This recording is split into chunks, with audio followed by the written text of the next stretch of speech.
Right, I want to talk about the migrant madness that could be very well making sure, actually, that the NHS is deeply unsafe. Even The Guardian is saying it. You know that even if The Guardian is questioning things, then things must be pretty serious for the NHS.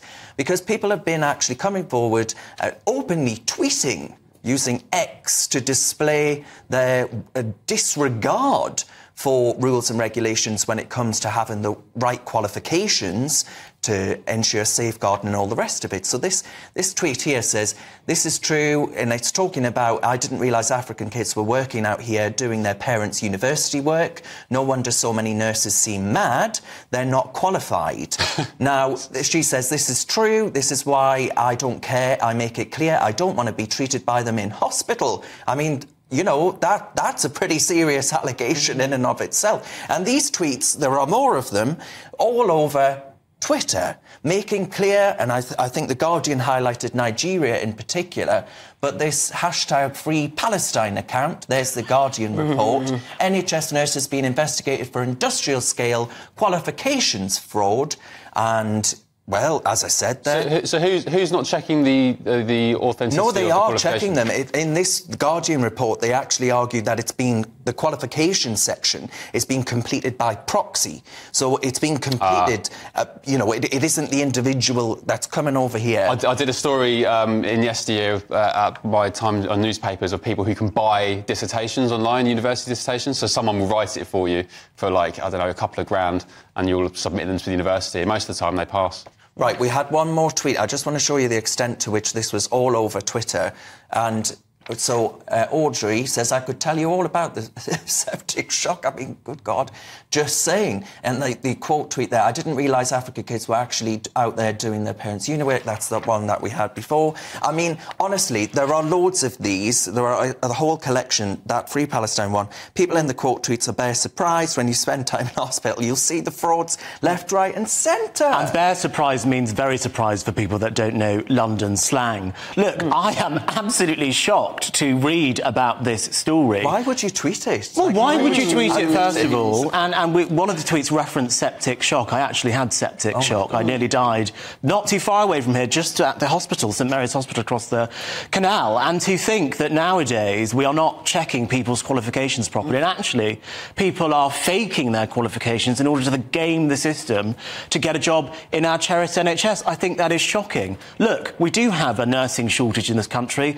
That does, unfortunately, require that we have to bring in immigrant nurses from other countries. But the thought that they are gaming the system is appalling. Steph, is it ever OK, say someone fraudulently qualifies as a nurse, but they do a good job for decades and decades and they're loved by their patients and colleagues, is that ever OK? Well, I don't think it's OK that they are cheating the system, but if these people are actually filling the gap where British nurses are not standing up or not filling for the lack of nurses we have in this country, then they're actually helping people. And what I hate about these stories is that it taints, in particular, African nurses with a bad image. You know, most of these nurses come in here because they're passionate about helping patients, and this is what we got a lack of in this country. And in this story, they've said, look, the NHS are onto it now. They're going to be investigating this, but they said these people may potentially get a second chance because the NHS know that they provide value to a crumbling system. Yeah, I love that, because it goes back to the argument about whether you need to go to uni anyway to survive in life. Well, I should bloody well hope the NHS is taking it seriously. Do you know what I mean? I wouldn't want to be treated by someone that doesn't know what they're doing, if that's the case. The NHS is the 7th largest employer in the world,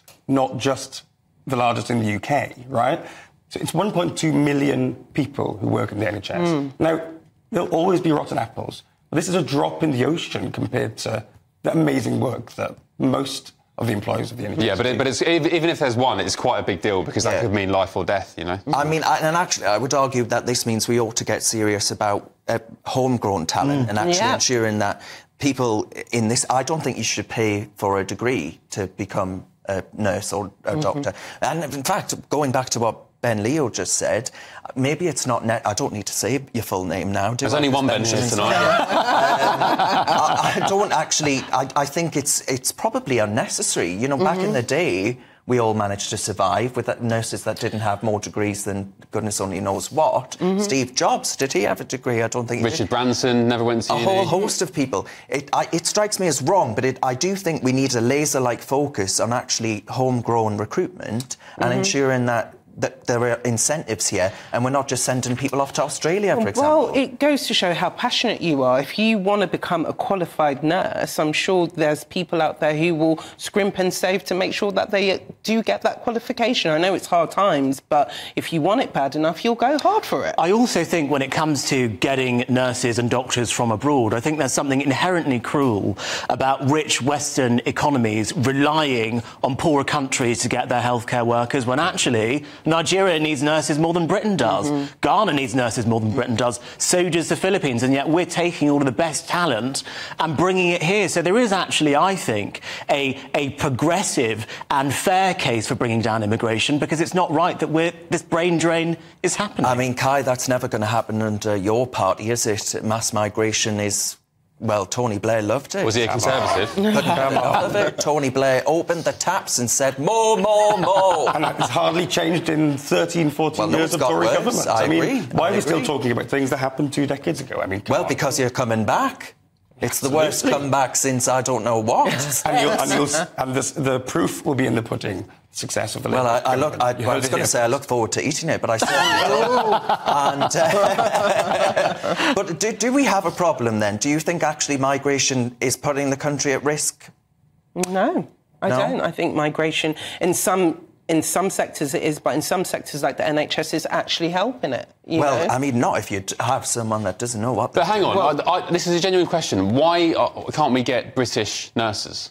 Well, we're simply... I think that the incentives aren't there, right? You're saddling nurses, and the debt as well. But hang on, Darren. Haven't we had debates on this show about the nurses going on strike and you saying, oh, they're greedy for wanting a 35% pay increase? Yet you're here saying the incentives... Well, whatever pay increase, the nurses have been on strike and you will have made the argument that they shouldn't be striking, and yet you're here saying the incentives aren't good enough. Well, no, I think they have an argument to ask for more money, but I think the process of striking and putting people's lives at risk is the wrong way to go about it. I think so how should they go about it? I don't know off the top of my head, but striking at the busiest time of the year, particularly over Christmas, is not the way to go about it. Leaving A&Es short and even closed in some areas of the country isn't the way to go about it. They've got a pay rise out of it. Because actually nurses and doctors and junior doctors, their first oath is do no harm, and by striking, demanding more money is doing harm, is killing people. Well, I can imagine some of these unqualified migrant nurses were the ones that were still working while British junior doctors were striking.